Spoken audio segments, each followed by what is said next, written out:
Please, কি করছেন? তাড়াতাড়ি শেষ করুন। আমি এসব দেখে সহ্য করতে না পেরে কান্না করে দিলাম। আর উনি ওনার ইচ্ছা মতো ওনার কাজ করতেই লাগলো। আর করবে নাই বা কেন? তিনি তো টাকা দিয়ে আমাকে কিনে নিছে 2 ঘন্টার জন্য। আরও কিছুক্ষণ তিনি আমাকে ভোগ করার পর আমার শরীরের উপরে ওনার শরীর এলিয়ে দিলেন, দিয়ে আমার ঠোঁট ছোড়া নিজের ঠোঁট দিয়ে আঁকড়ে ধরলো আর আমার ঠোঁট ছোড়া চুষতে লাগলেন। আমি কিছু উপায় না পেয়ে তার সাথে রেসপন্স দিতে লাগলাম, কারণ আমি এখন তার কাছে টাকায় বিক্রি হয়ে আছি।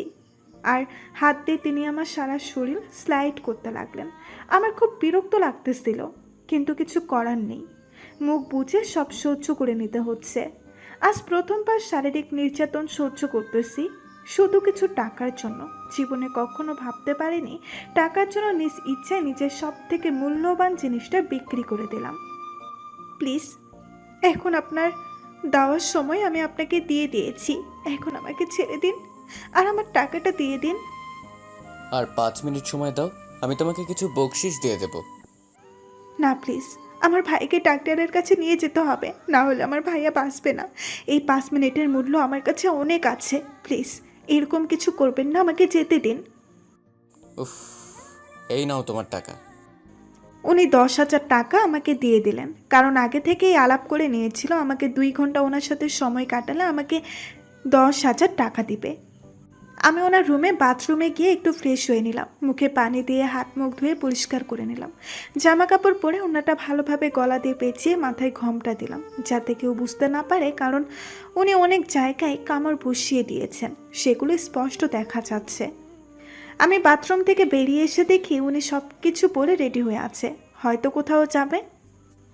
আচ্ছা, আমি তাহলে আসি, ভালো থাকবেন। অনেক কষ্টে কথাটা বললাম। হয়তো টাকার জন্য নিজের সব থেকে মূল্যবান, এই নারীদের সব থেকে মূল্যবান জিনিসটা বিক্রি করতে হয় এই টাকার জন্য। এই যে শুনেন, প্লিজ, যা বলবেন একটু তাড়াতাড়ি বলেন, আমাকে যেতে হবে, নয়তো আমার ভাইয়াটাকে আমি বাঁচাতে পারবো না। এত রাতে একা আপনি এত সুন্দর একটা মেয়ে একা রাস্তা দিয়ে গেলে তো এলাকার বাজে ছেলেদের খপ্পরে পড়তে পারেন। তাই বলে কি আপনি আমার সাথে আসুন, আমি আমার গাড়ি করে আপনাকে নামিয়ে দিয়ে আসতেছি। থাক, লাগবে না, আমি একাই যেতে পারবো। কিন্তু মনে মনে ঠিকই ভয় হচ্ছে। বলা তো চায় না এই রাতের বেলা কোথাও কখনো বের হইনি, তাই বাজে ছেলেদের খপ্পরে কোনোদিন পড়িনি। আজকে যদি পড়ি, আমার ইজ্জতের সাথে সাথে যদি আমার টাকাটা নিয়ে নেয়, তাহলে আমার এই টাকাটা তো আমি কিছুতেই দিতে পারবো না। আরে বুঝতেছেন না কেন, এই এলাকায় বাজে ছেলে পেলে অভাব নেই, তাই আপনাকে অফার করলাম। যদি ইচ্ছে হয় তো আসেন, নয়তো চলে যেতে পারেন। আমি আর কোনো কিছু না ভেবেই রাজি হয়ে গেলাম, কারণ এনাকে আর ভয় পেয়ে লাভ কি? আমার সব কিছু তো ইনি নিয়েই নিয়েছেন, তাই এনার সাথে যাওয়াই উত্তম হবে। নয়তো রাস্তায় ভালো ছেলেদের খপ্পরে পড়লে আত্মহত্যা করা ছাড়া আর কিছুই করার থাকবে না। তারপরে ওনার সাথে ওনার গাড়িতে উঠে পড়লাম। চুপচাপ ফাঁকা রাস্তা, গাড়ি চলছে, দুজনের মুখে কোনো রকম কথাবার্তা নেই। কিন্তু আমার খুব টেনশন হচ্ছে, আমি আমার ভাইটাকে বা বাঁচাতে পারবো তো, নাকি আমি ব্যর্থ হব? না না, এসব আমি কি ভাবছি? আমার ভাইয়া ঠিক হয়ে যাবে। আমি এসব ভাবছি, হঠাৎ করে উনি আমাকে কিছু জিজ্ঞাসা করলেন। আচ্ছা, আমাকে কি বলা যায় যে আপনার ভাইয়ার কি হয়েছে? লিভারের সমস্যা হয়েছে, অপারেশন করাতে হবে। মাত্র 10,000 টাকায় অপারেশন করাবেন আপনি কিভাবে? মায়ের কিছু স্বর্ণের জিনিসপত্র ছিল, সেগুলো বিক্রি করে দিয়েছি, তাতে কিছু টাকা হয়েছে। 10,000 টাকা কম ছিল, কেউ ধার দিতে চায় না, তাই আমার বাবা নেই যে ইনকাম করে তাদের ধার পরিশোধ করে দেবে। আমি এত করে সবাইকে বললাম যে আমি জব করি, আপনাদের টাকা দিয়ে দিব 1 মাসের ভেতরে, কিন্তু কেউ রাজি হলো না। অনেক কান্নাকাটি করেছি এবং তাদের হাতে পায়ে ধরেছি, তাও তারা রাজি হয়নি। শেষ পর্যন্ত কোনো কিছু উপায় না পেয়ে ছি, আমি এটা কি করলাম? আমি এত বড় অমানুষ হলাম কি করে? একটা নিরীহ মেয়ের ইজ্জত নিয়ে নিলাম, তাও আবার টাকার বিনিময়ে। যদি একটাবার জীবনের কাহিনী শুনতে চাইতাম, তাহলে হয়তো আমি তার সাথে এরকম কিছুই করতাম না। আর আমিও এর আগে কোনো মেয়েকে এরকমভাবে ছুঁয়ে দেখিনি। প্লিজ কান্না করবেন না। আপনি যদি এরকমভাবে ভেঙে পড়েন, তাহলে আপনার ভাইয়ার পাশে থাকবে কে? তাও আমি আমার কান্না আটকাতে পারছি না, কান্না করেই যাচ্ছি। কেন জানি আজকে কান্না করতে খুব ভালো লাগতেছে। আপনার দেওয়া ঠিকানায় মতো আমি চলে এসেছি। এখন কোন দিকে যাব? সামনে গিয়ে ডানে একটা গলি পাবেন, সেই গলির সামনে আমাকে নামিয়ে দিন। তারপর দুজনের মাঝে আবার নীরবতা। আমায় এসে গেছে, এটাই কি আপনার সেই গলি? হ্যাঁ, এখানেই আমার বাসা। আর আপনাকে অনেক অনেক ধন্যবাদ আমাকে এরকম উপকার করার জন্য। আচ্ছা, আপনার ভাইকে কোন হসপিটালে ভর্তি করা হয়েছে? কুড়িগ্রাম সেবা ক্লিনিক। আচ্ছা, আপনার ভাইয়ের নামটা বলুন প্লিজ। কেন বলুন তো, আপনি আমার বিষয়ে এত জানতে চাচ্ছেন? আরে বলুন না, এমনি শুনলাম আর কি। নাম কি আপনার ভাইয়ের? মাসুদ রানা। আচ্ছা, আপনি বাসায় যান, আমি আমার বাসায় চলে যাচ্ছি, একটু ইম্পর্ট্যান্ট কাজ আছে। তা নয়তো আপনাকে বাসা অবধি দিয়ে আসতাম। আরে লাগবে না, এই তো সামনেই আমার বাসা। আচ্ছা ঠিক আছে, বাই। তারপর উনি গাড়ি ঘুরিয়ে চলে গেলেন, আর আমি বাসার ভেতরে প্রবেশ করলাম। বাসার ভেতর প্রবেশ করেই দেখি মা খাবার টেবিলে বসে আছে, হয়তো আমার জন্য অপেক্ষা করতেছে। মা, তুমি এখনো ঘুমাওনি? এইভাবে বসে আছো কেন? তোকে ছাড়া কখনো কি আমার খাবার গলা দিয়ে নামে? উফ মা, তুমি এমনিই অসুস্থ, আর এই অসুস্থ শরীর নিয়ে এখানে বসে থাকার কি আছে? অনেক হয়েছে, অনেক রাত হয়েছে, এখন চুপচাপ আয়, খেয়ে নে। তারপর মায়ের সাথে খেয়ে নিলাম। খাওয়া দাওয়া শেষে, কি রে মা, টাকার জোগাড় করতে পেরেছিস? হ্যাঁ মা, এই যে নাও টাকা। কালকে সকালেই হসপিটালে ডাক্তারকে জমা দিয়ে আমার ভাইয়ের অপারেশনটা করিয়ে নেব।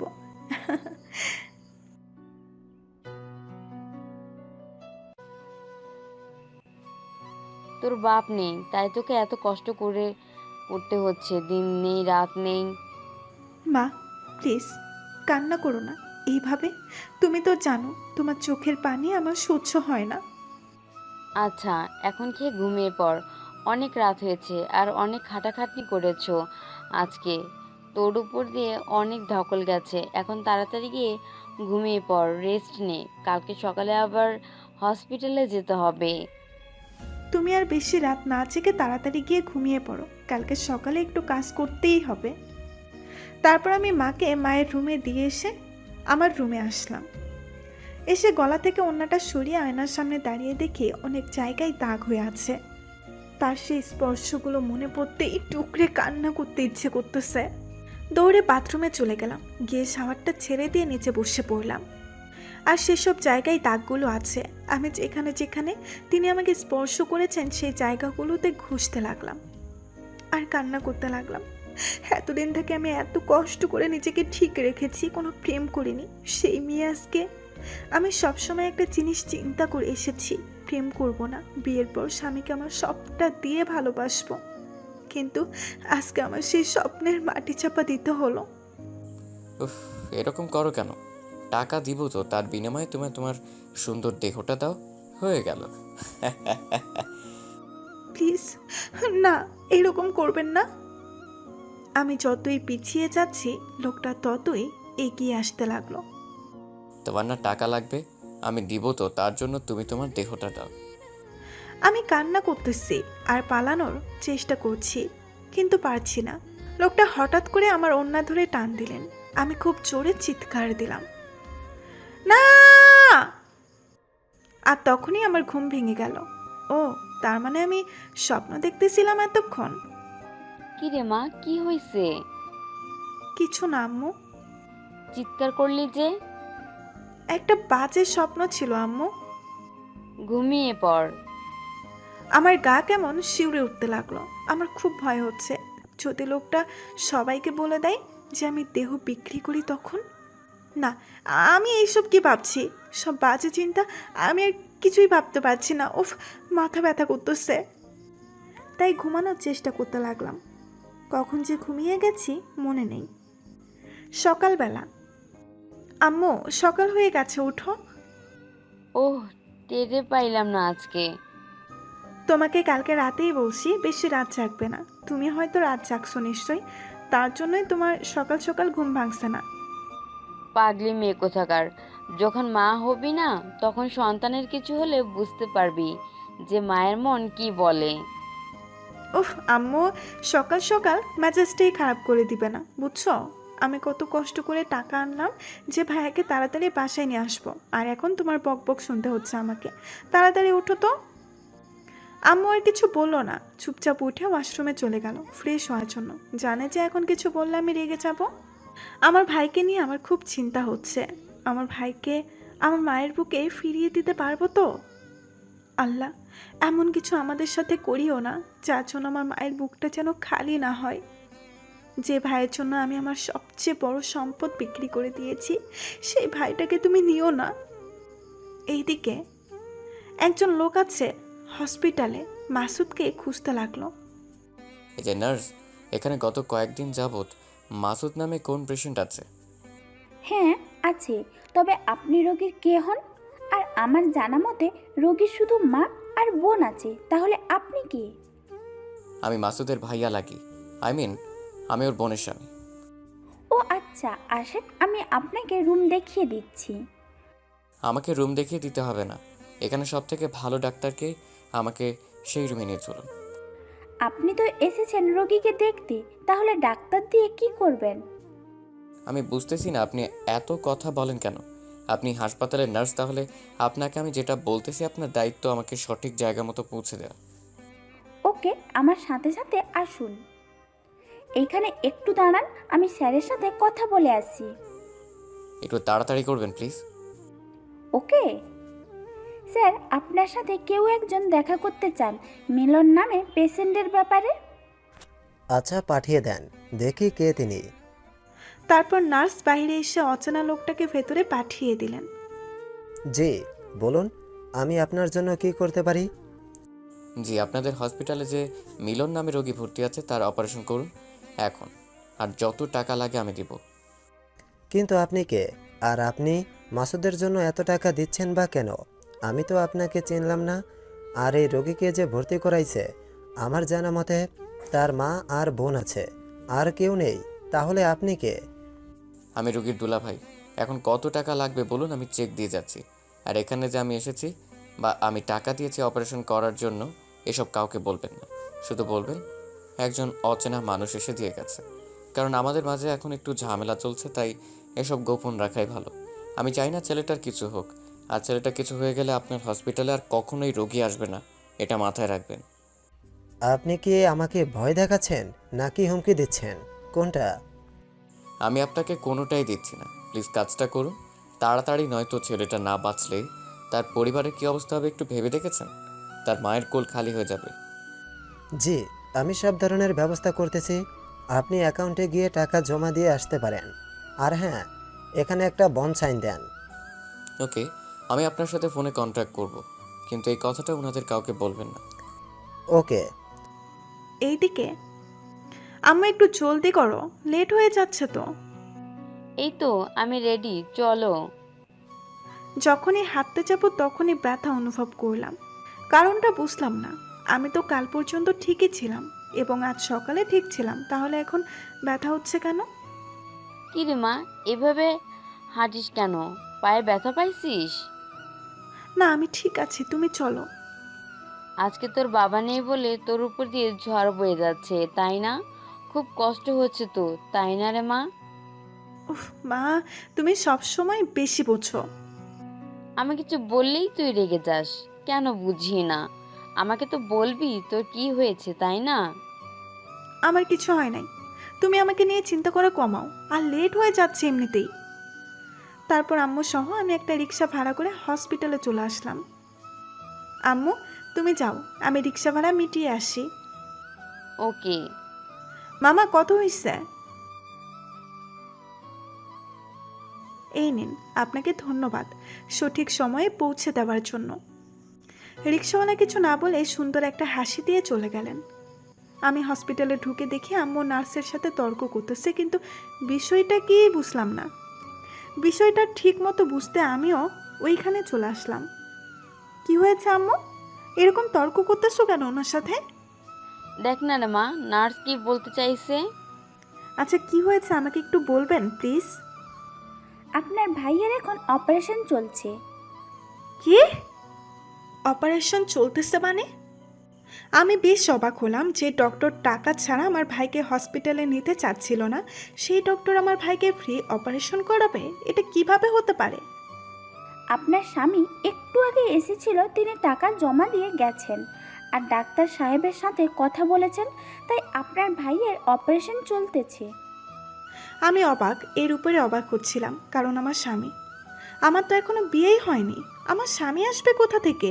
আর তার থেকে বড় কথা হইল, লোকটা কে হতে পারে? আপনার কি মাথা গেছে না কি? আমাকে দেখে কি মনে হয় আমি বিবাহিত মহিলা? আমি অনেকবার লোকটাকে জিজ্ঞেস করেছিলাম যে আপনি পেশেন্টের কি হন। লোকটা বেশ গম্ভীরভাবে আমাকে ধমক দিয়ে বলে, তোমাকে যেটা করতে বলেছি সেটাই করো। বাবা, আপনাকে ধমক দিল আর আপনি সুচেষ্টাটা মেনে নিলেন?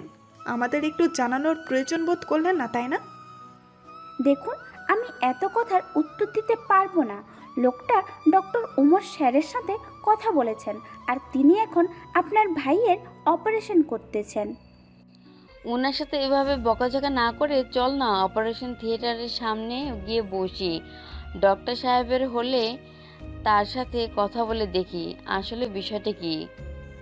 আমার ভাইয়ের যদি কিছু হয় না, আমি আপনাদের বিরুদ্ধে মামলা করব। চুপ থাকতো, এসব কথা বলতে নেই। আল্লাহকে ডাক, আল্লাহর যা চাইবে তাই হবে। তারপর আম্মু আমাকে টেনে অপারেশন থিয়েটারের সামনের চেয়ারে নিয়ে গিয়ে বসালো। এত টেনশন করিস না তো, যেটা ভাগ্যে লেখা আছে সেটাই হবে। আমি ঠিক বুঝতে পারতেছি আম্মু যতই আমাকে টেনশন মুক্ত থাকতে বলছে, কিন্তু আম্মু নিজেই অনেক টেনশন আছে। আসলে মায়েরা কখনো সন্তানের অমঙ্গল চায় না। আমাকে ঠিক থাকতে বলতেছে, অথচ নিজের ভেতরে যে কতটা ক্ষত বিক্ষত হচ্ছে সেটা হয়তো আমি অনুভব পর্যন্ত করতে পারতেছি না। আম্মু আমাকে সত্যি করে একটা কথা বলবা? পাগলি মেয়ে, দেখো কি বলে। আচ্ছা বল। তুমি আমাদেরকে খুব ভালোবাসো, তাই না? পাগলি মেয়ে, কি যা তো বলছিস। মাগুলো তো সন্তানকে ভালোবাসবে না তো কাকে ভালোবাসবে? কথাটা বলে আম্মু কান্না করে দিল। আমি স্পষ্ট বুঝতে পারতেছি আম্মুর মনের ব্যথা কতটা। কিছুক্ষণের মধ্যে ডক্টর সাহেব বেরিয়ে এলেন। তাহলে আপনারা এসেছেন, যাই হোক, ভালোই হলো। আমার ছেলের এখন কি অবস্থা ডক্টর সাহেব? এখন আপনারা অনেকটাই চিন্তামুক্ত থাকতে পারেন। 24 ঘন্টার মধ্যে জ্ঞান ফিরে আসবে। আল্লাহর কাছে কোটি কোটি বার শুক্রিয়া, আলহামদুলিল্লাহ। এই শুনেছিস রে মা, আমার ছেলে ভালো হয়ে যাবে। আম্মু খুশিতে কান্না করে ফেলল। ডক্টর সাহেব, আমি কি এখন আমার ছেলেকে একটু দেখতে পারি? এখন দেখতে পারবেন না, একটু পর আপনার ছেলেকে কেবিনে শিফট করা হবে, সেখানে গিয়ে দেখতে পারবেন। ওহ, আপনারা এখানে একটু অপেক্ষা করুন, একটু পর নার্স আপনাদের ডেকে নিয়ে যাবে। ডক্টর আঙ্কেল, আপনার সাথে আমার কিছু কথা ছিল জরুরি। হ্যাঁ বলো মা, কি বলতে চাও? আপনি তো প্রথমে টাকা ছাড়া আমার ভাইকে আপনাদের হসপিটালেই নিতে চাচ্ছিলেন না, আর এখন আপনি আমাদের কাছে টাকা না নিয়েই অপারেশনটা করলেন। আমি না কিছুতেই বুঝতেছি না, ব্যাপারটা কি? আমাকে একটু খুলে বলবেন? আসলে মা, আমার এখানে কিছু করার নেই। ঊর্ধ্বতন কর্মকর্তাদের আদেশ আমাদের মানতে হয়। আমরা এখানে চাকরি করি, আমাদের নিজস্ব প্রতিষ্ঠান নাই। আর তুমি বললা না টাকা ছাড়া অপারেশন করলাম কিভাবে? আমাদের কাছে টাকা জমা হওয়ার পর তোমার ভাইয়ের অপারেশনটা হয়েছে। টাকাটা দিল কে? আর হঠাৎ করে এত টাকা আমার ভাইয়ের জন্য দিবেটাই বা কে? দেখো মা, এটা আমি বলতে পারবো না। আমি বেশ অবাক হলাম, কিন্তু কেন আঙ্কেল? শুধু এটা জেনে রাখো, তোমার আপন কেউ টাকাটা দিছে, আর আমি তার নাম ঠিকানা বা পরিচয় তোমাকে এখন দিতে পারবো না। যদি তিনি অনুমতি না দেন তো। উনি অনুমতি দিবে মানে? আসলে আমি তাকে কথা দিয়েছি, আর আমি কথা দিয়ে কথা রাখার চেষ্টা করি। আমি এখন আসছি, একটু পর নার্স এসে আপনাদের কেবিনে নিয়ে যাবে। ডক্টর আঙ্কেল আর একটুক্ষণও দাঁড়ালেন না, চলে গেলেন তার নিচের কেবিনে। যে আমার এত বড় উপকার করছে, আমি দোয়া করি তার জন্য সবসময় মঙ্গল হয়। হ্যাঁ মা, এত বড় উপকার যে করেছে তার তো মঙ্গল কামনা করা আমাদের উচিত। এতক্ষণ তো ভালোই ছিলাম, এখন একটু ব্যথা ব্যথা অনুভব হচ্ছে। আর ব্যথা অনুভব হতেই আমার গতকাল রাতের কথা মনে পড়ে গেল। আম্মুকে তো এই কথা বলাও যাবে না, বললে আম্মু আমার মুখটাও দেখতে চাইবে না। কি করব ভেবে পাচ্ছি না। আম্মু, তুমি এখানে একটু বসো, আমি একটু আসি। এখনো তুই কোথায় যাবি? আম্মু, আমি একটু বাথরুমে যাব। ওকে। আম্মুকে মিথ্যা কথা বলে আমি একটু গাইনির ডাক্তারের সাথে দেখা করতে গেলাম। ওনার সাথে কথা বলে কিছু পরামর্শের সাথে একটা মেডিসিন লিখে নিলাম, যাতে করে খুব তাড়াতাড়ি ব্যথাটা দূর হতে সাহায্য করে, নয়তো আম্মুর চোখে খুব জলদি ধরা পড়ব। টাকা মানুষকে কত কিছু করতে বাধ্য করে। গতকাল আমি এই সময় একজন ভার্জিন ছিলাম, আর আজকে এই সময় আমি একজন নষ্টা মেয়ে। আসলে নিয়তির পরিহাস কোন দিকে চাই বোঝা বড় মুশকিল। হয়তো এই খবরটা যদি কেউ জানতে পারে তাহলে এসব সমাজে আমি আর মুখ দেখাতে পারবো না। আমি এসব ভাবতেছি আর আনমনে আসতেছি, হঠাৎ করে কে জানি আমার হাত ধরে টান দিলেন। আরে আপনি এখানে কিভাবে? তার আগে বলেন, এখন আপনি কেমন আছেন? আমার ভালো থাকা না থাকে সেটা পুরোটাই নির্ভর করে আমার ভাইয়ের উপর আর আমার মায়ের উপর। তারা দুজন ভালো থাকলে আমি ভালো থাকি। এত খেয়াল রাখেন আপনার পরিবারের ওপর? যদি তাদের খেয়াল না রাখি তাহলে আমি পৃথিবীতে বেঁচে থাকবো কি নিয়ে? আপনার সাথে যুক্তিতে হয়তো আমি পারবো না, কারণ আপনি অনেক যুক্তি দেখাতে পারবেন। আপনি বললেন না তো এখানে কেন এসেছেন? এসেছিলাম, একটু কাজ ছিল। ও, আচ্ছা, আপনি কি আবারও টাকার জন্য দেহ বিক্রি করবেন? কেন কিনবেন বুঝি? সেরকম কিছু না। আপনি মনে হয় নিত্য নতুন দেহের স্বাদ ভোগ করতে খুব পছন্দ করেন। আমি কি একবারই কথা বলছি যে আমি মেয়েদের দেহকে খুব পছন্দ করি? না, তা বলিনি, কিন্তু আপনি যেহেতু আবার জিজ্ঞাসা করতেছেন তাই ভাবলাম আপনি হয়তো নিত্য নতুন দেহকে খুব পছন্দ করেন। আচ্ছা, আপনি এরকম উদাসীন কথাবার্তা বলেন কেন?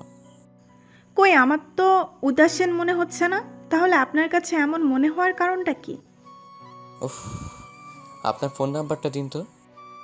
সরি, আমি অপরিচিত কাউকে আমার ফোন নাম্বার দেই না।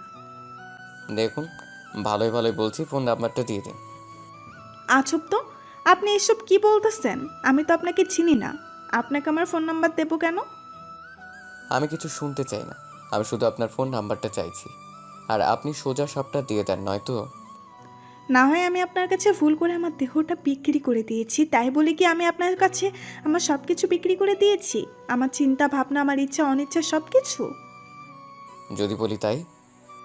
এরকম আজব কথাবার্তা বলা বাদ দিন, আর আপনি এখান থেকে আসতে পারেন।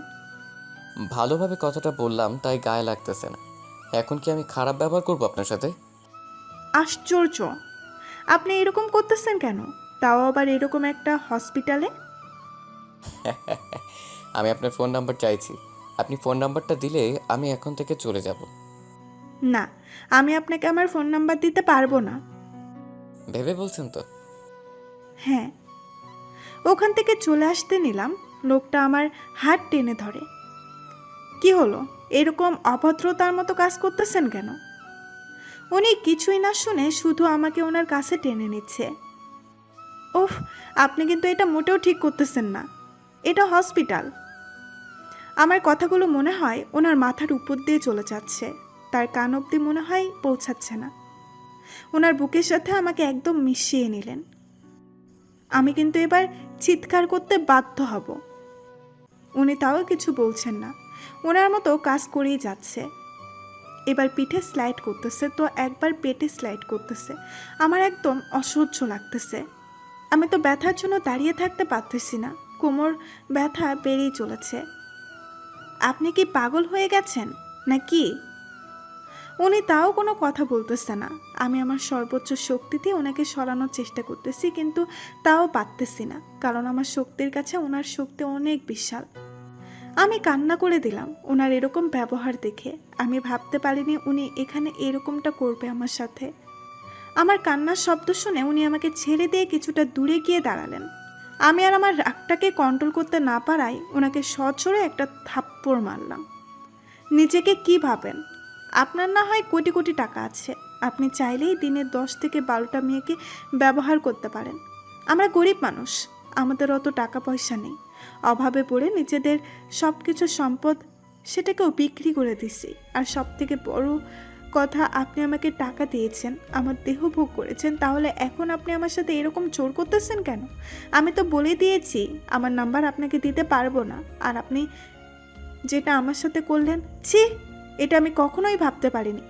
আর আমি কাকে কি বলছি যে টাকা দিয়ে নিত্য নতুন মেয়েকে ভোগ করে, তার ভেতরে মনুষ্যত্ব থাকতে পারে না? এটা আমার জানা উচিত।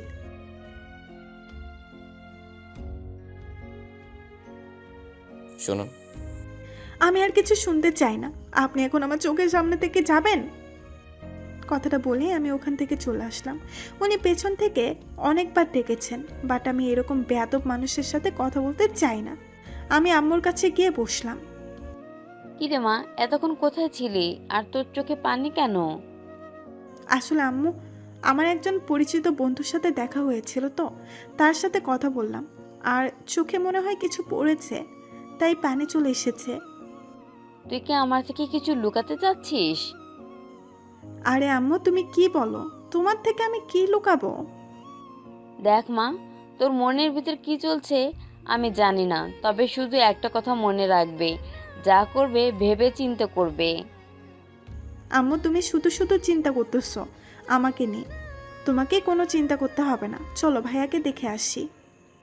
যদি কোনো সমস্যা হয় মায়ের কাছে লুকাবি না। আরে আম্মু, তোমার কাছে লুকাবো এমন কোনো কথা আছে নাকি? আমার পেটে যা থাকে সব তো তুমিই জানো। আপনার ভাইয়াকে কেবিনে শিফট করানো হয়েছে, এখন দেখতে পারেন তার সঙ্গে, কিন্তু তার সাথে এখন কথা বলতে পারবেন না। 72 ঘন্টার পর তার সাথে কথা বলতে হবে আপনাদের। থ্যাংক ইউ নার্স, আর সরি। সরি বলতে হবে না, আমাদের বোঝা উচিত ছিল এটা। এখন যান, দেখে আসুন, আপনাদের অপেক্ষার প্রহর শেষ। তারপর আম্মু আর আমি কেবিনে গেলাম। গিয়ে দেখি আমার ভাইটা শুয়ে আছে। কি সুন্দর লাগতেছে তাকে।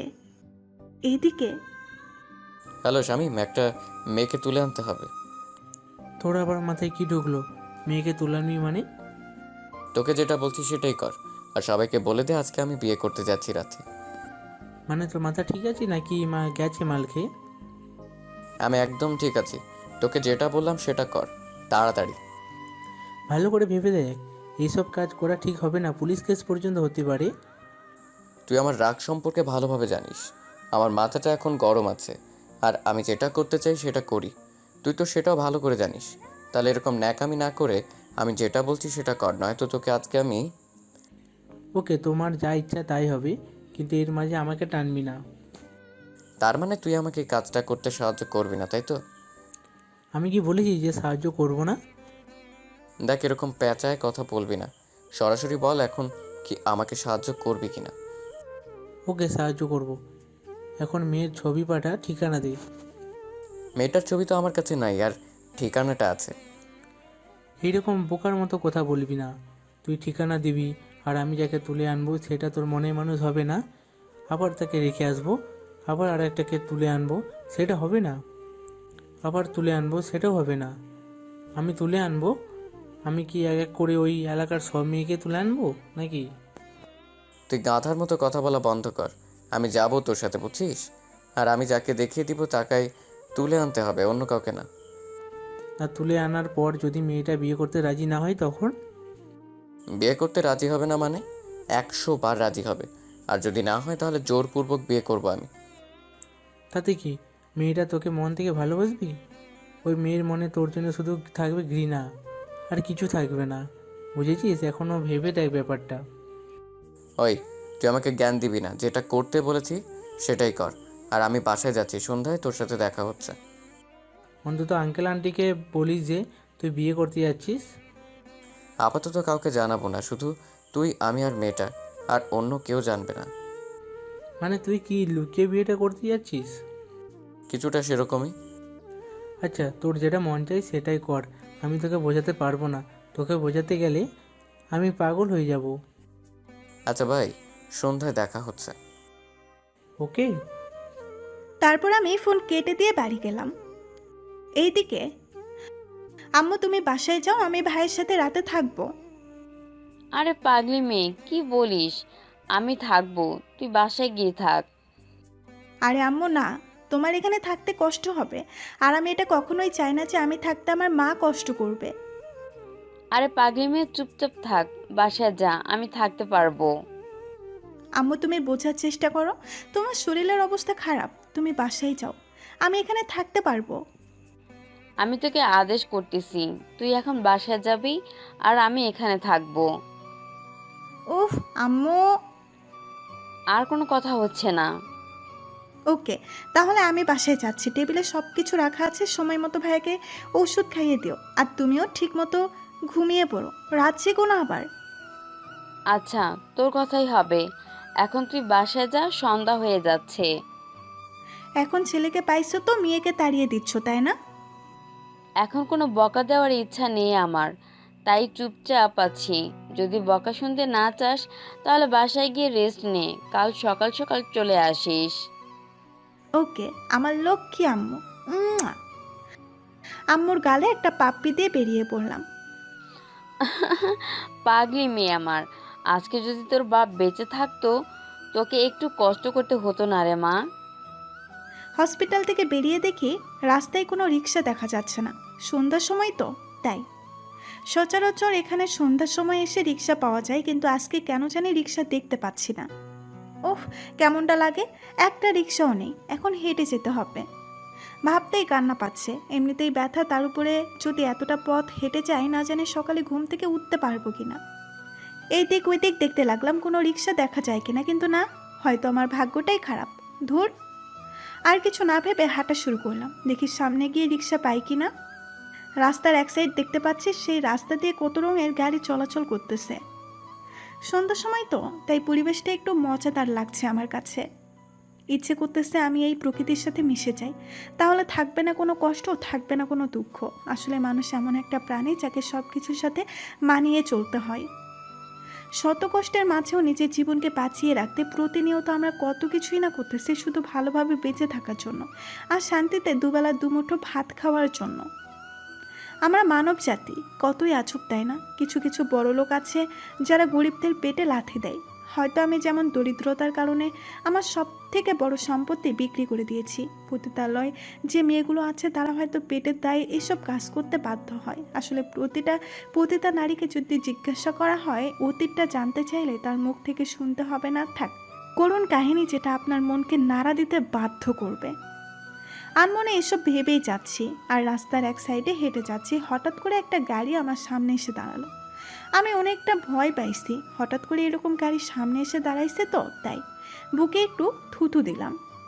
গাড়ি থেকে দুইজন মুখোশ পরা লোক নেমে পড়লো। আমি পরিবেশটা বুঝতে পারলাম, তাই দৌড় দিতে যাব, তখন ওই লোকটা দুটো আমাকে ধরে ফেললো। প্লিজ আমাকে ছেড়ে দিন, আমি তো আপনাদের কোনো ক্ষতি করিনি। আর চলে চলে চিৎকার করতে লাগলাম, বাঁচাও বাঁচাও বাঁচাও, কে কোথায় আছে, আমাকে একটু সাহায্য করো। কিন্তু কেউ আমার চিৎকারে সাড়া দিল না। লোক দুটো আমাকে গাড়িতে তুলে নিল। আমি গাড়িতে অনেক চিৎকার করতে লাগলাম এবং বাইরের মানুষকে ডাকতে লাগলাম, আমাকে বাঁচাও। এখন কি করব? এইরকম করে চিৎকার করতে লাগলে তো পুলিশের হাতে ধরা খেয়ে যাবো আমরা। ওই কাপড়টা দে, আর মুখে কাপড়টা ভালোভাবে বেঁধে দে, যাতে কোনো আওয়াজ বের না হয়। দ্বিতীয় লোকটার কণ্ঠটা আমার কেমন জানি চেনা চেনা লাগতেছে। আমার দুপুরকার ঘটনাটা মনে পড়ে গেল। তাহলে কি? না, এটা হতে পারে না, কখনোই না। একটা লোক এতটা খারাপ হতে পারে? চিন্তায় আমার মাথা ফেটে যাচ্ছে। আমার সাথে এখন কি হতে যাচ্ছে? হয়তো আজকের পর আমি এই পৃথিবীতে নাও থাকতে পারি। আসলে গরিব মানুষদের বেঁচে থাকা আর না থাকা দুটোই সমান। তারপর আমাকে কালো কাপড় দিয়ে মুখ বেঁধে দিল। আমি আর কোনো রকম শব্দ করতে পারতেছি না, শুধু ও আর শব্দ বের হচ্ছে মুখ দিয়ে। আর গাড়িটা প্রচুর গতিতে চলতেছে, মনে হচ্ছে যে কোনো সময় অ্যাক্সিডেন্ট হবে। আমার হাত এমনভাবে বেঁধেছে, খুব ব্যথা হচ্ছে। ব্যথা সহ্য করতে না পেরে কান্না করে দিলাম। কান্না করা ছাড়া আমার আর কোনো উপায় হচ্ছে না। কি করব? আমার তো জীবনটাই শেষ। আজকের পর হয়তো আমি কালকে সকালে সূর্য দেখতে পাবো না। আমি মারা গেলে আমার মা আর ভাইটাকে কে দেখবে? এটা মনে পড়তেই আমার বুক ফেটে যাচ্ছে। কি হবে আমার মা আর ভাইয়ের? কিছুক্ষণ পর গাড়িটা দাঁড়ালো। ভেতরে সব কিছু রেডি আছে, তুই ভাবিকে নিয়ে আয়। জলদি ভিতরে যা, সবাইকে বল কোণে এসে গেছে, আর কাজীকে বল সব কিছু রেডি করতে। এসব ওনারা কি কথাবার্তা বলতেছেন? কাজী, বিয়ে, আমার তো সব মাথার উপর দিয়ে যাচ্ছে। এখানে আবার কার বিয়ে হতে যাচ্ছে? আর আমাকে যদি বিয়ে বাড়িতে নিয়ে আসবে, তাহলে এভাবে বেঁধে তুলে আনতে যাবে কেন? ভালোভাবেই তো আনতে পারতো না? নিশ্চয়ই এখানে কোনো রহস্য আছে, না হলে আমাকে এভাবে নিয়ে আসতে যাবে কেন? আর ভাইয়াটা পুলিশের ভয় পাচ্ছেন কেন? না, আর কিছু ভাবতে পারতেছি না। এসব কি হচ্ছে আমার সাথে?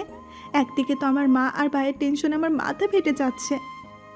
আমাকে গাড়ি থেকে জলদি নামিয়ে উনি ওনার ঘাড়ে তুলে নিলেন, যেভাবে কিডন্যাপাররা কাউকে কিডন্যাপ করে নিয়ে যায়। আমাকে ঘাড়ে তুলে নিয়ে এত তাড়াতাড়ি তিনি বাড়িটার ভেতরে ঢুকে গেলেন। আমার খুব ভয় হচ্ছে। আমি খুব লাফালাফি করতেছি, কিন্তু কোনো প্রকার শব্দ করতে পারতেছি না, কারণ আমার মুখ বাঁধা। ভেতরে প্রবেশ করে আমি তো অবাক, কি হতে চাচ্ছে এখানে? আর এসব কি? এখানে তো দেখতেছি পুরাই বিয়ের ফাংশন। ওফ, না, আর কিছুই ভাবতে পারতেছি না কি হবে আমার সাথে এখানে। কাজী সাহেব, আপনি সব কিছু তাড়াতাড়ি শুরু করুন। আরে বাবা, বিয়ে জিনিসটা একটু ধীরে হয়, তুমি এত তাড়া দিচ্ছ কেন? এই শামীমের বাচ্চা, তুই কাকে নিয়ে এসেছিস? ওনার এরকম করে কাউকে বকবে তো আমি জানতাম না। ওনার বকা শুনে আমি তো ভয়ে চুপসে গেলাম, কারণ লোকটাকে যখনই আমি প্রথম দেখেছিলাম তখন থেকেই ভেবে নিয়েছি এই লোকটা বদমেজাজি। আর তার ব্যবহারগুলো তো আমার জানা আছে, কীরকম ব্যবহার। কাজী সাহেব, আমরা কিন্তু আপনাকে কন্ট্যাক্ট করে এনেছি। আপনি যত তাড়াতাড়ি পারবেন বিয়ের কাজ সম্পন্ন করে ওখান থেকে চলে আসবেন। তাই বলে একটা মেয়েকে এভাবে তুলে এনে আপনারা বিয়ে করতে পারেন না? এই কুত্তার বাচ্চা, তুই কি আমার হাতে এখানে মরতে চাস নাকি বেঁচে তোর ছেলে মেয়ের মুখ দেখতে চাস? যদি বেঁচে বাসায় ফিরতে চাস তো তাড়াতাড়ি বিয়ের কাজ শুরু কর, নয়তো তোকে এখানে পুঁতে ফেলবো। ওরে বাবারে, এটা দেখি আস্ত একটা ডেফিল। এই লোকটা মনে হয় খুন খারাপিতেও সেরা। উফ, আমি কেন যে ওই কাজটা করতে গেলাম? ওই রাতে না হলে আমাকে কখনো এরকম কিছু সম্মুখীন হতে হতো না। কাজী সাহেব চুপচাপ বিয়ে পড়াতে লাগলেন।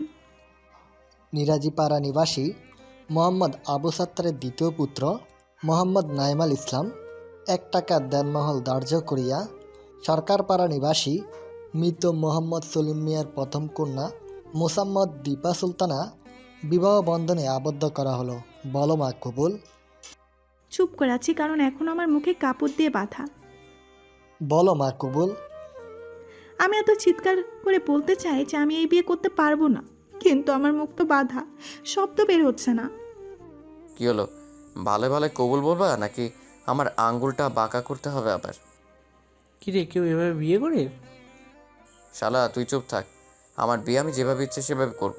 তুই কোনো কথা বলবি না, চুপচাপ বসে তামাশা দেখ। আমি এত বিয়ে বাড়িতে গেছি, এত বিয়ে দেখেছি, কোনোদিন দেখি নাই যে মেয়ের মুখে কাপড় বাঁধা, মেয়ে কথা বলতে পারবে না, কিন্তু বিয়ে হবে। তাই তো, আমি তো এতক্ষণে খেয়ালই করি নাই যে মেয়ের মুখে কাপড় বাঁধা। আচ্ছা, আপনি আপনার বউকে ভালো করে দেখবেন না? আপনার জ্ঞান কি সব উদয় হয়ে গেছে? বিয়ের জন্য পাগল হয়ে গেছেন? সবাই কি হাসাহাসি করতেছে, এদিকে আমার কান্না কেউ দেখার মতো নেই। হয়তো এখানে আমি যতই না না বলি না কেন, কিছু না কিছু হবে, আমাকে বিয়ে করবে আজকে রাতেই। তারপর আমার মুখ থেকে কাপড়টা সরিয়ে নিল, আর আমি জোরে জোরে নিঃশ্বাস নিতে লাগলাম, কারণ এতক্ষণ থেকে ভালোভাবে নিঃশ্বাস নিতে পারিনি। আর কিছুক্ষণ থাকলে হয়তো মরেই যেতাম। এই মেয়ে, এখন সোজা সাপটা কবুল বলে দে, যদি তোর ভাই আর তোর মায়ের। মানে আপনি এতটা জঘন্য?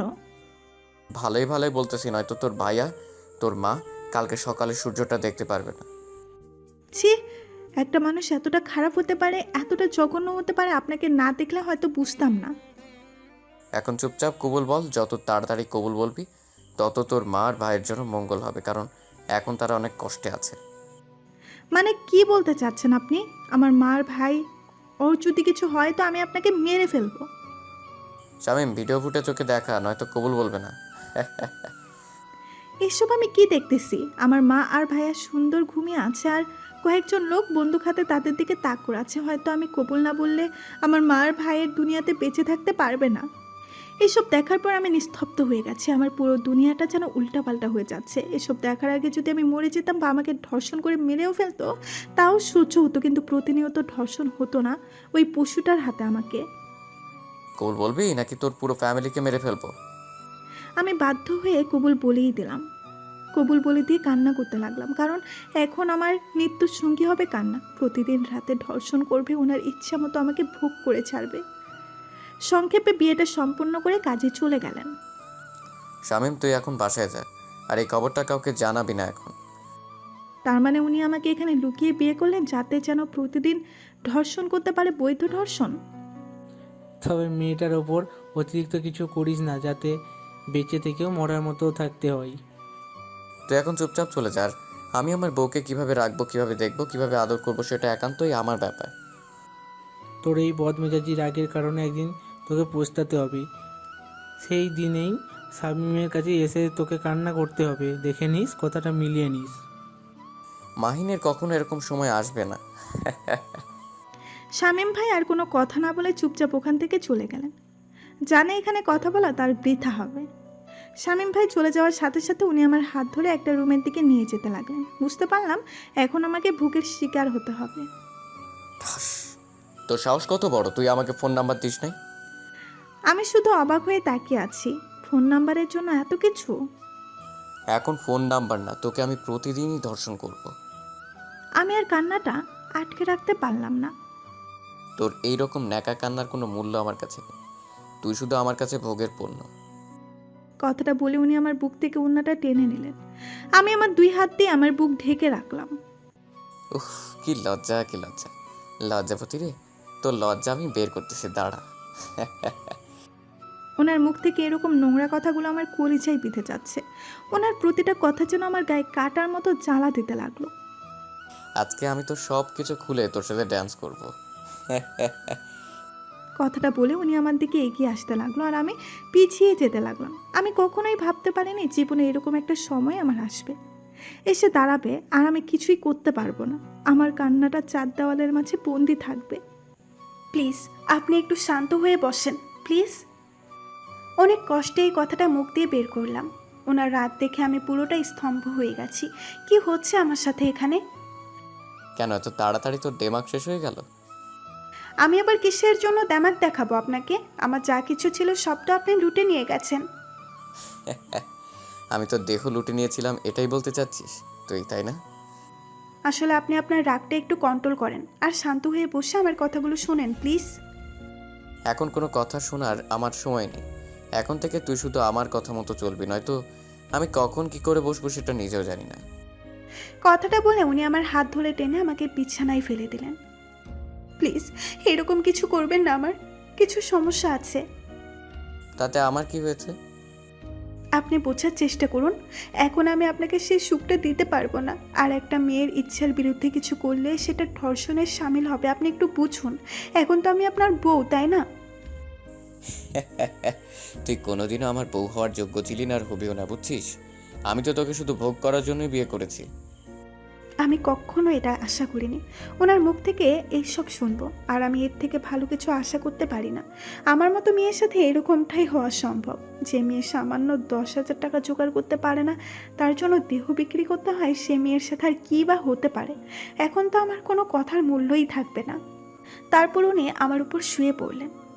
আমার ঠোঁটে তার ঠোঁট দুটো ডুবিয়ে দিয়ে নন স্টপ কিস করতে লাগলেন। আমার খুব বিরক্ত লাগতেছে, কারণ এখন আমার এসব সহ্য হচ্ছে না। আমি ওনাকে এত সরানোর চেষ্টা করতেছি, কিন্তু আমি তার শক্তির সাথে পেরে উঠতে পারছি না। আমার ঠোঁট থেকে ওনার ঠোঁট দুটো সরিয়ে আমার গলায় ওনার ঠোঁট দুটো ডুবিয়ে দিলেন এবং নন স্টপ কিস করতে লাগলেন। ওনার প্রতিটা স্পর্শ আমার অসহ্য লাগতেছে। ইচ্ছে করতেছে যদি আমার শক্তি থাকতো তাহলে ওনাকে এখানে মেরে ফেলতাম, কিন্তু আমি তো তার সাথে এখন পারবো না। আস্তে আস্তে যখনই আমার জামাই পিন খুলতে লাগলেন, তখন আমি বললাম, প্লিজ এরকম কিছু আজকে আমার সাথে করবেন না। আমি খুব অসুস্থ, আপনি বোঝার চেষ্টা করেন।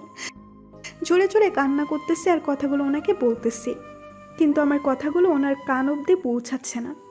ওনার 2 হাত দিয়ে আমার সারা শরীর স্লাইড করতে লাগলেন এবং এটা আমার খুবই বিরক্ত লাগছে। আমি চড়ে চড়ে কান্না করতে লাগলাম। আমি ওনাকে ভালোবাসি না, তবুও তিনি নিজের কাজ করেই যাচ্ছেন আর উনি আমার কোনো বাধাই মানতেছে না। ওনার মতো উনি আমাকে ব্যবহার করতে লাগলেন। উনি আমাকে ওনার ইচ্ছা মতো ভোগ করতে লাগলেন আর আমি ব্যথায় বারবার চিৎকার করে কান্না করতেছি, কিন্তু আমার কান্নার কোনো মূল্য নেই ওনার কাছে। উনি ওনার মতো কাজ করে যাচ্ছে আর আমার ব্যথাতে কলিজাটা মনে হয় ফেটে যাচ্ছে। আমার মনে হচ্ছে এই আমি মরে যাব। এত ব্যথা পাচ্ছে যে আমি একসময় অজ্ঞান হয়ে গেলাম। যখন আমার জ্ঞান ফিরল তখন দেখি আমি একদম ঠিক আছি। আমার শরীরে কোনো ব্যথাও অনুভব হচ্ছে না বা আমি কোনো রকম অস্বস্তি বোধ করতেছি না। এটা কিভাবে সম্ভব? এত তাড়াতাড়ি আমি এতটা সুস্থ? ঘড়ির দিকে তাকিয়ে দেখলাম রাত 3টা বাজে। আমাকে যখন এই রুমে নিয়ে আসা হয়েছিল তখন রাত 9টা বেজেছিল আর এখন রাত 3টা বাজে। তার মানে আমি অনেকক্ষণ থেকে ঘুমিয়ে আছি। আমি রুমের চারিদিকে তাকিয়ে দেখলাম কোথাও ওনাকে দেখা যাচ্ছে না। ব্যাপার কি? আমাকে একা ফেলে উনি কি চলে গেলেন নাকি? আর আমাকে এখানে এমনভাবে এনেছে, আমি রাস্তাঘাট কিছুই চিনি না। এখন আমি কোথায় যাব? আমি শরীরের দিকে তাকিয়ে দেখি আমার শরীরে শুধু একটা চাদর মোড়ানো, আর কিছুই নেই। এটা দেখেই আমার মনে পড়ে গেল সেই নির্যাতন, আর আমার চোখ বেয়ে পড়তে লাগলো পানি। আমি দৌড়ে বাথরুমে চলে গেলাম। শাওয়ারটা ছেড়ে দিয়ে 2 হাত দিয়ে সারা শরীর ঘষতে লাগলাম, যাতে করে ওই অমানুষ তার স্পর্শ আমার শরীরে না থাকে। যতই ঘষতেছি ততই কষ্টগুলো আমার মনে পড়তেছে, আর ততই আমি কান্না করতেছি। কান্না করতে করতে ফ্লোরে বসে পড়লাম, আর আমার চোখের পানির সাথে শাওয়ারের পানির সাথে এক হয়ে গড়িয়ে যাচ্ছে। আরে মেয়েটা আবার কই গেল? এখানে তো রেখে গেলাম। ওই তো। এই এলাকার রাস্তাঘাট কিছুই চেনে না, কোথায় যাবে? উফ, আমি এখন টেনশনে বাঁচি না। কেন যে একা রেখে বাইরে গেলাম? দৌড়ে বের হয়ে সবখানে খুঁজতে লাগলাম, কিন্তু কোথাও পাচ্ছি না। তারপর আবার বাসায় ফিরে আসলাম, বাসায় সব রুম চেক করলাম, কিন্তু কোথাও নেই। উফ, বাথরুমে তো যাইতে পারে, বাথরুম চেক করলাম না। আমার মাথাটাও না এখন মনে হয় পাগল হয়ে যাবে। কয়েকদিন পর মনে হবে আমি যে কেনই সব করতেছি নিজেও জানি না। দৌড়ে রুমে চলে গেলাম, রুমে গিয়ে দেখে এখনও রুমের ভেতরে আসেনি, আর বাথরুম থেকে শাওয়ারের আওয়াজ পাওয়া যাচ্ছে। তারপর আমি দরজা ধাক্কাতে লাগলাম। এই মেয়ে, দরজা খুলে বলতেছি। হঠাৎ করে দেখি দরজায় কেউ ধাক্কাধাক্কি করতেছে, তার মানে উনি হয়তো রুমে চলে এসেছেন। এইবার কি হবে? আমি তো কোনো কাপড় নিয়ে আসি না এখানে, এখন আমি বেরোবো কিভাবে? প্লিজ আপনি একটু শান্ত হন, আমি বাথরুমে আছি, বেরোবো একটু পর।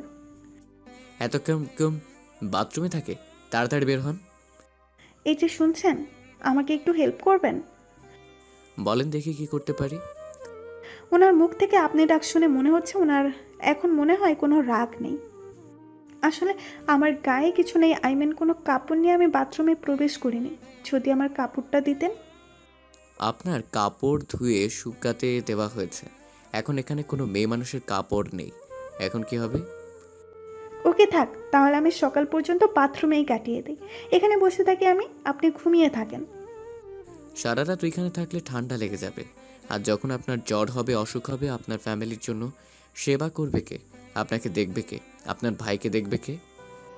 আমার পরিবারকে নিয়ে আপনার এত টেনশন করতে হবে না, বুঝছেন? তার মানে আপনি এখন বাথরুমের ভিতরে আছেন, তাই এত সাহস দেখাচ্ছেন, তাই না? উফ, আর বেশি কিছু বলা যাবে না, বলা তো চাই না, সাইকোটা দরজা ভেঙে ফেলতে পারে এবার। এই নিন আমার শার্টে একটা প্যান্ট পরে নিন। মানে আপনার প্যান্ট কি আমার হবে? তার থেকে বড় কথা আপনার শার্ট। আপনার প্যান্ট আমি পরবো কেন? ওকে, কিছুই করতে হবে না, এমনিতেই বেরিয়ে আসেন। আমি তো আর অন্য কেউ না, আপনার স্বামী তো, তাই না? তাড়াতাড়ি চলে আসেন।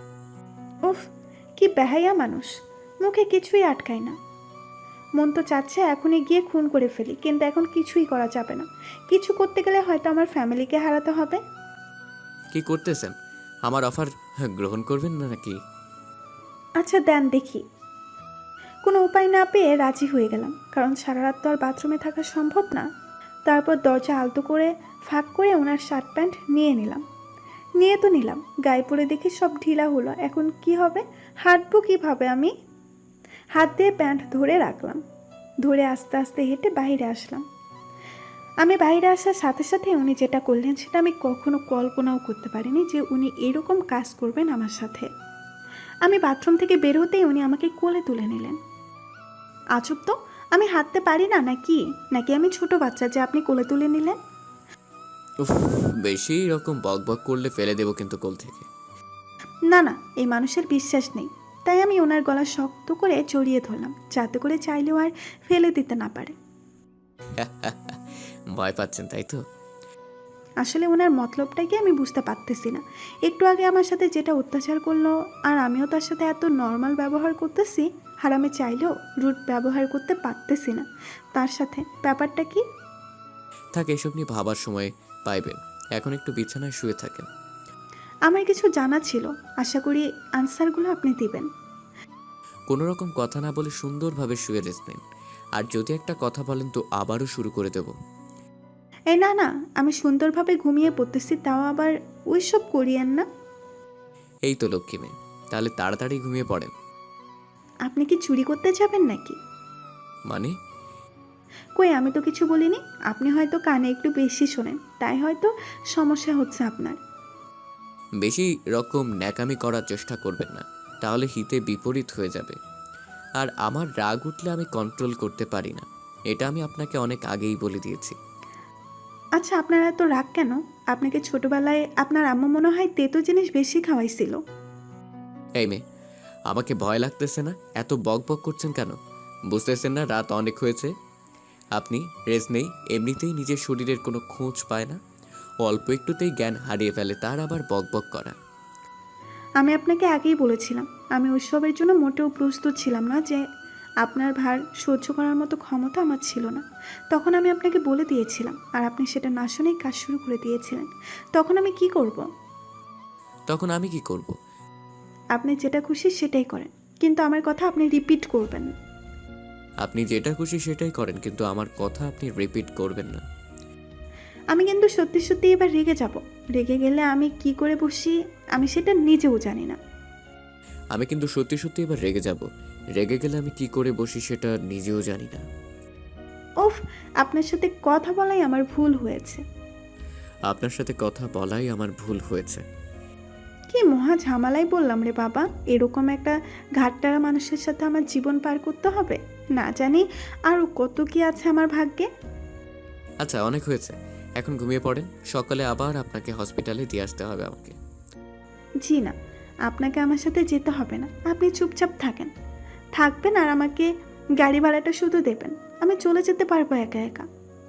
এখন আর আপনি একা না যে যেটা খুশি সেটাই করে বেড়াবেন। এখন একটা কথা মাথায় রাখুন, আপনার স্বামী আছে, আর তার থেকে আপনাকে পারমিশন নিতে হবে যে কোনো কাজ করতে গেলে। আমার স্বামীর প্রয়োজন নেই। এখন যে স্বামী শুধু তার ভোগ করার জন্য বউকে বিয়ে করে, এরকম স্বামী আমার লাগবে না। এবার কিন্তু বেশি বেশি হয়ে যাচ্ছে। আমি রেগে গেলে কি করব সেটা তো ভালো করে জানেন আপনি। কি আর করতে পারবেন? সর্বোচ্চ আমাকে নির্যাতন করবেন, টর্চার করবেন, একটু আঘাত করবেন, আপনার যা খুশি তাই করেন। তাই তো, এর থেকে তার বেশি কিছু করতে পারবেন না। সর্বোচ্চ মেরে ফেলতে পারবেন। এত বেশি বুঝলে আমার মাথা খারাপ হয়ে যাবে, বুঝছেন? হ্যাঁ, আপনি এটাই তো করতে পারেন, তাছাড়া তো আর অন্য কিছু করতে পারেন না। এত রাতে কান্না করা অফ করেন আর ঘুমিয়ে পড়েন। এমনিতে শরীর অসুস্থ আপনার অনেক। আমার শরীর অসুস্থ থাকে সুস্থ থাকে সেটা আমি দেখব, আপনাকে দেখতে হবে না। শুধু আপনাকে আমি বিছানায় সময় দিতে পারলেই আপনার হবে, তাই তো? আচ্ছা, আমি যথেষ্ট চেষ্টা করব আপনাকে বিছানায় সময় দেওয়ার। প্লিজ, হাত জোড় করে বলছি, আর একটা কথা না। তাহলে আমি কি করে বসবো সেটা নিজেও জানি না। আর আমার রাগের উপর আমি একটু কন্ট্রোল করতে পারি না। আর আমি রেগে গেলে যে কি করে বসি নিজেই জানি না। প্লিজ, হাত জোড় করে বলছি, আপনি শুয়ে পড়েন আর ঘুমিয়ে পড়েন, কান্নাটা বন্ধ করেন। আমি আর কিছুই বললাম না, বালিশে মুখ গুছে দিয়ে কান্না করতে লাগলাম, কারণ এই লোকটাকে বিশ্বাস করতে নেই। আমি তোকে কখনোই মেনে নিতে পারবো না মন থেকে। যার ব্যবহার এরকম, তার সাথে কখনো ভালোবাসা নামক বন্ধনে আবদ্ধ হওয়া যায় না। কান্না করতে করতে কখন যে ঘুমিয়ে গেছি সেটা আমি নিজেও জানি না। যখন আমার ঘুম ভেঙে গেল তখন দেখি চারিদিকে পাখির ডাকাটাকির আওয়াজ শোনা যাচ্ছে, আর সকালকার সোনালি রোদ্দুর জানালা ভেদ করে আমার মুখে এসে পড়তেছে। সকালের আবহাওয়াটা বেশ চমৎকার, খুব ভালো লাগতেছে এখন। বিছানা থেকে উঠে গা মশরামশরি করলাম, একটু গায়ে ব্যথা অনুভব হচ্ছে, উঠতে ইচ্ছে করতেছে না, তাই আবার শুয়ে পড়লাম।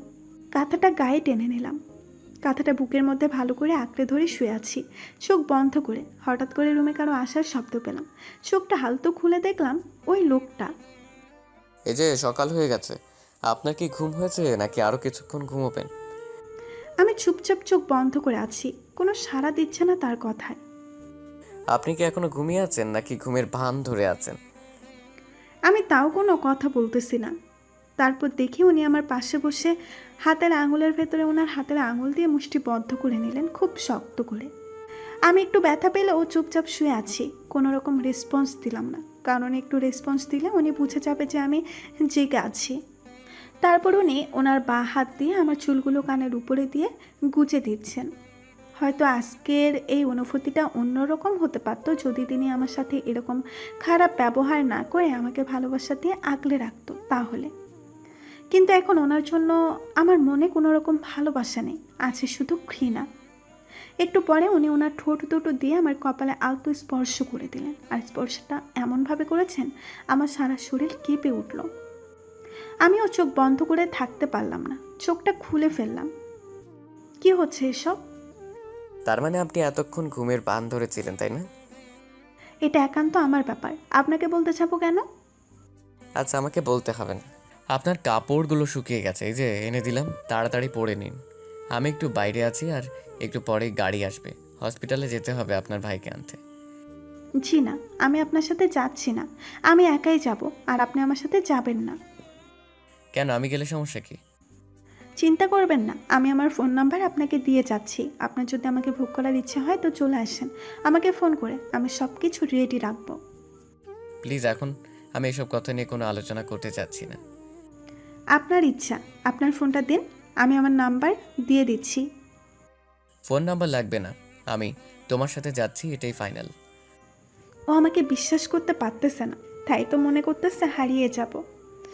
সেরকম কিছু না, উল্টোপাল্টা ভাববেন না প্লিজ। আমি কখনো উল্টাপাল্টা ভাবি না, আমি যা ভাবি ভালো কিছু ভাবি, আর আমার ভাবনাটা সত্যি হয়। আমি আগেই বলেছি, আপনার যুক্তির সাথে আমি কখনো যুক্ত দিতে পারবো না। তাই আমি বাইরে যাচ্ছি, আপনি আপনার কাপড়টা পরে নিন। কথাটা বলে উনি বাইরে চলে গেলেন, আর আমি উঠে ওয়াশরুমে চলে গেলাম। তারপর ওনার দেওয়া শার্ট আর প্যান্টটা খুলে আমার কাপড়গুলো পরে নিলাম, আর ওনার শার্ট প্যান্টটা ভালোভাবে ধুয়ে বাইরে শুকাতে দিয়ে রুমে আসলাম। রুমে আসার পর আমি পুরাই অবাক, কারণ এইটুকু সময় এটা কিভাবে হতে পারে। আমিও না স্বপ্ন দেখতেছি, এটা কখনো সম্ভব হতে পারে না। রুমে আসার পর আমি পুরাই অবাক, কারণ এইটুকু সময় এটা কিভাবে হতে পারে। আমিও না স্বপ্ন দেখতেছি, এটা কখনো সম্ভব হতে পারে না। এসব কি হচ্ছে এখানে? আপনি কি করে, মাথাটা ঠিক আছে নাকি পুরাই পাগল হয়ে যাইতেছেন? আপনি দিন দিন বুঝতেছি না, এসব কি করতেছেন আপনি? আচ্ছা, আমাকে কি আপনি এতটাই ঘৃণা করেন যে আমি আপনার সাথে হসপিটালে গেলে আপনার সমস্যা হবে? দেখুন, আপনি যতই যাই করুন না কেন, আপনার তো বিশ্বাস হচ্ছে না, আমি মেনে নিয়েছি। চলেন, আমার সাথে চলেন, আমি কিছুই বলবো না। আপনি হয়তো আমাকে বিশ্বাস করতে পারেন না, আপনি হয়তো ভাবছেন যে আমি যদি এখান থেকে যাইতে পারি হয়তো আপনার হাতছাড়া হয়ে যাব বা পালিয়ে যাব, আর আপনার রাতের সুখ দিতে পারবো না, তাই তো? সবসময় আপনি বিছানার কথাটা টেনে আনেন কেন? আর সবসময় আমাকে রাগাতে কি আপনার খুব ভালো লাগে, তাই না? আমি আর কোনো কথা বাড়াতে চাই না, কারণ অনেকটা লেট হয়ে যাচ্ছে। আমাকে খুব তাড়াতাড়ি হসপিটালে পৌঁছাতে হবে। চলেন বাইরে, গাড়ি আছে, শুধু আপনার জন্য অপেক্ষা করছি। আমি আর কিচ্ছু বললাম না, চুপচাপ গাড়িতে গিয়ে বসলাম। তারপর উনি গাড়ি চালাতে লাগলেন, উদ্দেশ্য হসপিটাল। গাড়ি চলছে, দুজনের মাঝে নীরবতা, কারো মুখে কোনো কথা নেই। উনি বারবার আর চোখে আমার দিকে তাকাচ্ছেন, হয়তো কিছু বলতে চান, কিন্তু সাহস পাচ্ছে না এখন বলার। আমি ওনার দিকে না তাকিয়ে বাহিরের দিকে তাকিয়ে পরিবেশটাকে উপভোগ করতে লাগলাম। আপনি আমার সাথে হসপিটালে প্রবেশ করবেন না, বাইরে গাড়িতে বসে থাকবেন গেটের সামনে। আচ্ছা, আমি ভিতরে গেলে কি আপনার খুবই প্রবলেম হবে? আপনি আমার সাথে এরকম ব্যবহার করছেন কেন? আমি বুঝতেছি না। আমি তো চাচ্ছি যে আপনার সাথে নর্মাল ব্যবহার করে থাকতে, কিন্তু আপনি আমাকে বাধ্য করছেন আমার রাগটা তোলার জন্য। এখন আর আমি আপনাকে ভয় পাই না। আপনি রাগ করে কি করবেন? আমাকে ভোগ করবেন, আমাকে অত্যাচার করবেন, টর্চার করবেন। আসলে মাহিন আর ইসলাম, এর থেকে তো আর বেশি কিছু করবেন না। তাই এখন আমি আপনার রাগ আর ভয় পাই না। ওকে, আপনার যা খুশি তাই হবে। আমি চুপ করি আর আপনি চুপ থাকেন। দয়া করে আমার রাগকে আমাকে কন্ট্রোল করতে হবে, নয়তো আমি এখন কি করব নিজেও জানি না। যদি আপনি আর একটা কথা বলেন তো। উনি আর কিছু বললেন না, চুপ করে গেলেন। আমিও চুপ করে আছি, কারণ বুঝতে পারতেছি ওনার চোখ দেখলে বোঝা যাচ্ছে অনেকটা রেগে আছেন। এখন আর কিছু বলা ঠিক হবে না, নিজের বিপদ নিজে ডেকে আনা ঠিক হবে না। কিছুক্ষণ পর গাড়ি নিয়ে হসপিটালের সামনে দাঁড়ালো। আমি গাড়ি থেকে নেমে সোজা হসপিটালের ভেতরে প্রবেশ করলাম। ওনার দিকে ফিরেও তাকালাম না একবারের জন্য। আমি খুব দ্রুত হাঁটতে লাগলাম। কি জানি আমার মার ভাইয়া কেমন আছে। এক রাতের জন্য আমার জীবনটা উল্টাপাল্টা হয়ে গেছে। এখন আর আমি সে আগের দীপা নেই, এখন অনেকটা পরিবর্তন হয়েছে আমার মাঝে। নিজেকে যথেষ্ট ঢেকে রাখার চেষ্টা করতেছি, কারণ মা একটু হলেই টের পেয়ে যাবে। তাই নিজেকে সর্বোচ্চ সতর্কতার মাধ্যমে রাখতেছি, মা যেন এখন কিছু বুঝতে না পারে। আমি আমার ভাইয়ের কেবিনে প্রবেশ করে দেখি যে মা রুমে নেই, ভাইয়া শুয়ে আছে। আমি গিয়ে ভাইয়ের মাথার কাছে বসে পড়লাম, আর ভাইয়ের চুলগুলো একটু হাত দিয়ে নেড়ে দিতে লাগলাম। আমার স্পর্শ পেয়ে মনে হয় ভাইয়ের ঘুম ভেঙে গেল। কিরে আপু, তুই এত সকাল সকাল এইখানে? পাগল ভাই আমার, তোকে ছাড়া কি আমার এক মুহূর্ত ভালো কাটে তুই বল? জানিস আপু, তোকে আমি খুব মিস করেছিলাম। মন থেকে খুব করে চেয়েছিলাম যে তুই তাড়াতাড়ি চলে আয়। আসলে এই যে দেখ, তুই এখন আমার সামনে চলে এসেছিস। এখন আমার খুব ভালো লাগতেছে জানিস। হ্যাঁ রে ভাই, আমারও অনেক ভালো লাগতেছে। তোর মুখ থেকে আপু ডাকটা শুনে কলিজাটা ঠান্ডা হয়ে গেল।